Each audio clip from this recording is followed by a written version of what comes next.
बिस्मिल्लाहिर्रहमानिर्रहीम। अस्सलामु अलैकुम वरहमतुल्लाहि वबरकातुहू। मैं हूं ज़ियाउल्लाह, अपने यूट्यूब चैनल आसान इलाज के साथ आपकी खिदमत में।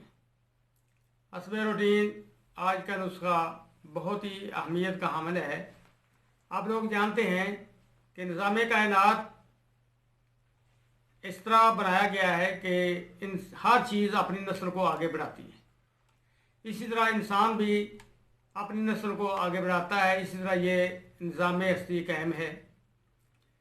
लेकिन बाज़ औक़ात ऐसा होता है कि कोई ऐसा जोड़ा होता है जिसके यहाँ औलाद नहीं होती। चूँकि अल्लाह का ये निज़ाम ऐसा, अल्लाह ने हर चीज़ का जोड़ा जोड़ा पैदा किया है।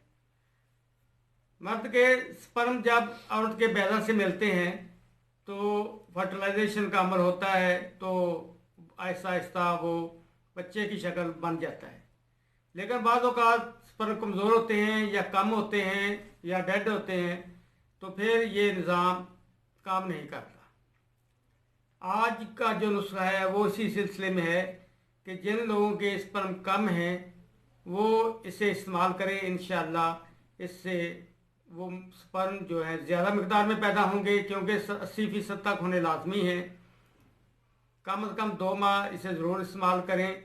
वो लोग जिनमें ये ख़राबी है या जिनके स्पर्म कमज़ोर हैं या डेड हैं, वो भी इस्तेमाल करें। इंशाअल्लाह अल्लाह बेहतर करेगा उनके लिए, क्योंकि ये बुनियादी चीज़ें होती हैं दो। अगर ये ना हो तो इंसान की तख्लीक नहीं हो सकती। वो तो अल्लाह चाहे तो जैसे मर्ज़ी करे, लेकिन जो कानून कुदरत है वो यही है कि स्पर्म और बैज़े के मिलाप से ही नया वजूद दुनिया में आता है। तो आइए देखते हैं कि वो कौन सी चीज़ें हैं जिनको हम बनाना चाहेंगे, और बनाने के बाद इस्तेमाल करेंगे तो अल्लाह ताला हम पे अपनी रहमत के दरवाज़े खोल देगा। ये आपके सामने चीज़ें पड़ी हुई हैं।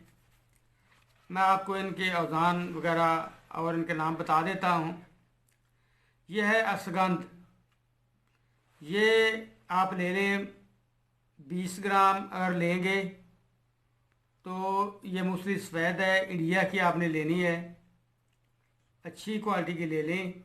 20 ग्राम ही ये ले लें। ये बामन सफ़ेद है, ये आप 30 ग्राम ले लें।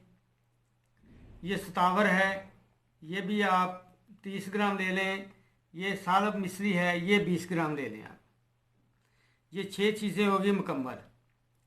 इनको अलग अलग कूटना है आपने, क्योंकि कुछ चीज़ें ऐसी हैं जो कूटी नहीं जाएंगी। और ये जो सतावर देखें बहुत नरम हो चुका है। इससे आप, क्योंकि आजकल का मौसम भी नमी वाला है, मरतूब है, धुंध हर वक्त पड़ी रहती है, तो आप इसे खुश्क कर लें किसी तरीके से। ओवन में रखकर हल्की टेम्परेचर पे इसे 2 मिनट रखेंगे तो ये खुश्क हो जाएगा।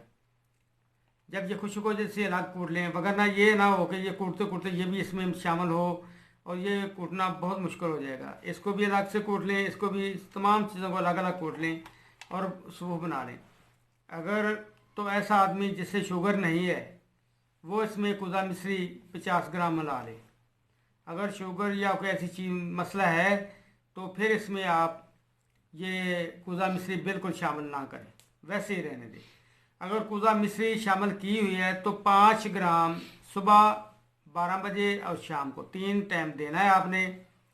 अगर कुजा मिश्री शामिल नहीं की गई तो फिर इसकी हाफ डोज होगी, आधा चम्मच छोटा सुबह दोपहर शाम दूध के साथ लेना है।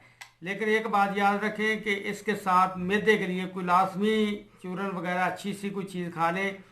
हमारे चैनल पे मुख्तलिफ मैदे के लिए चीज़ें बताई गई हैं, उसमें से कोई सी भी आप देख लें, ताकि चूँकि ये मगज़ात होती हैं, ये चीड़ी चीज़ें होती हैं, इनसे मैदे पे बुरा असर भी पड़ता है। इसलिए मैदे की इस्लाह लाजमी ज़रूरी होती है। ये कीकर की फली है, ये मैं बताना आपको भूल गया था। ये भी आपने 20 ग्राम ही लेनी है। ये सिर्फ 10 ग्राम है, बाकी ये 30 ग्राम है, ये 20 ग्राम है। इंशाअल्लाह आपका ये मसला हल हो जाएगा। ज़रूर बनाकर इस्तेमाल करें, बहुत ही लाजवाब रिज़ल्ट मिलेगा। अल्लाह ताला से दुआ है कि अल्लाह ताला हम सबको सेहत कामला अता फरमाए। वस्सलामु अलैकुम वरहमतुल्लाहि वबरकातुहू।